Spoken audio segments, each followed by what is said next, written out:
Welcome back to Top 10 Gaming. I'm your host Amanda McKnight. The Sonic movie has just dropped, and I'm not going to lie, it had me flossing almost all the way through. I never thought I'd see a blue hedgehog floss, but here we are. What's next, pigs flying? If you were ever a Sonic fan when it came to the original games, there are quite a few nostalgia moments for you in this movie that I'm sure that you enjoyed. There was especially one real big one if you stuck around for the credits. Did you see it? Did you miss it? If you did miss out, or if you were confused about what was going on, don't worry. We here at Top 10 Gaming are ready to help explain just what was going on during the ending of the new Sonic movie. And obviously, if you haven't seen the new Sonic movie yet, be warned, this video contains spoilers about the ending. So if you haven't seen it yet and you don't want me to spoil it for you, go away right now, watch the movie, and then come back.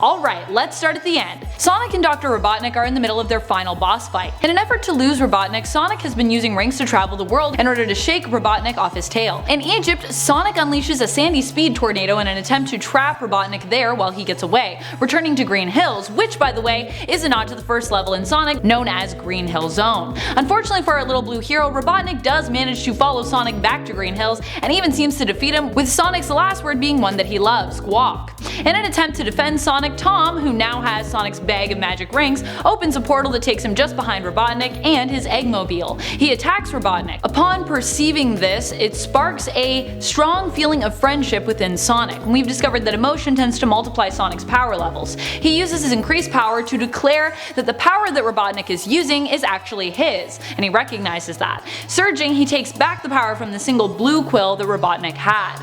Sonic declares that he is not using this power to run away anymore. He's going to use his power instead to protect his friends. We get to see the epic face-off of Red versus Blue as Robotnik and Sonic's energy meet. In the end, Sonic manages to overpower Robotnik and send him spinning backward into a ring portal leading to Mushroom Planet. Tom tells Maddie he is choosing to stay in Green Hills instead of leaving to go to work in the San Francisco police force. He says that he realizes that he is still needed in Green Hills and that he wanted to prioritize taking care of the people that he loves, and checking that box.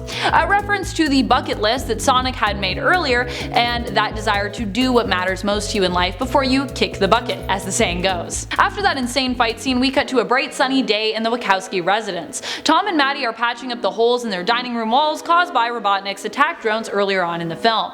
They hear someone at the door and go to answer it, only to see Commander Walters from the military. He offers them a token of thanks for keeping quiet from Uncle Sam, i.e. the government. I assume the use of the term Uncle Sam was also about distancing this movie from the politics of mentioning a very specific president. The gift is a $50 gift card to Olive Gardens. They say thanks, though remark on being kind of underwhelmed, hoping that the envelope might have contained, a check that they could put towards the damage done on their house. Walters then kind of just dismisses this and inquires if they have been in contact with the blue alien hedgehog since his apparent disappearance. They tell him no, and he reluctantly accepts their answer and leaves, leaning in so that he can continue to peer into their home for as long as possible as they close the door in his face. It is then revealed that Sonic is just hanging out in the living room and is excited about a potential movie night with Tom and Maddie, but they claim it's a school night and that Sonic should return to his cave instead. He reminds them that his cave is really no more, only for them to reveal that they have moved his entire hideout to their attic,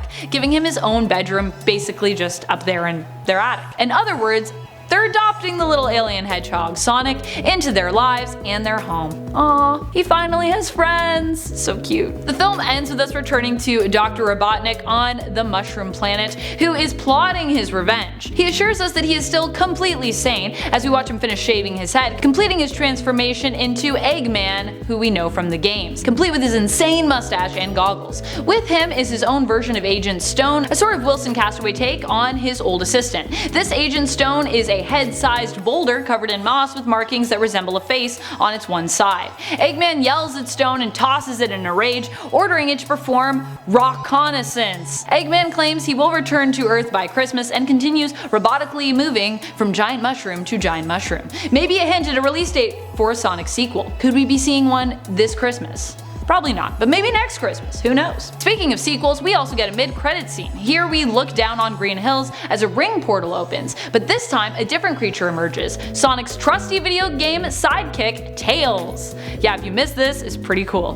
Tails emerges from the portal with a scanner in his hand, possibly a reference to a similar character ability that he has in the games. Tails reveals that he believes he has tracked down Sonic to Green Hills if his readings are correct, but he also warns that he hopes he's not too late, meaning that something is likely still coming for Earth and for Sonic. We see him fly down towards Green Hills, Tails whirring, and that is all we get. For now. That's all the endings we have for you today in regards to the Sonic movie. What did you think of the movie? Are you a big Sonic fan? Who is your favorite Sonic character? What was your favorite Sonic game? I personally remember playing some of the first few games when I was a kid, and that sound of the rings hitting the ground in the film after they all just fell off that building gave me some mad nostalgia and anxiety. It sounded like I was losing all my rings. You know when you get hit in the game and they'll just poof out of you? Oh, that sound.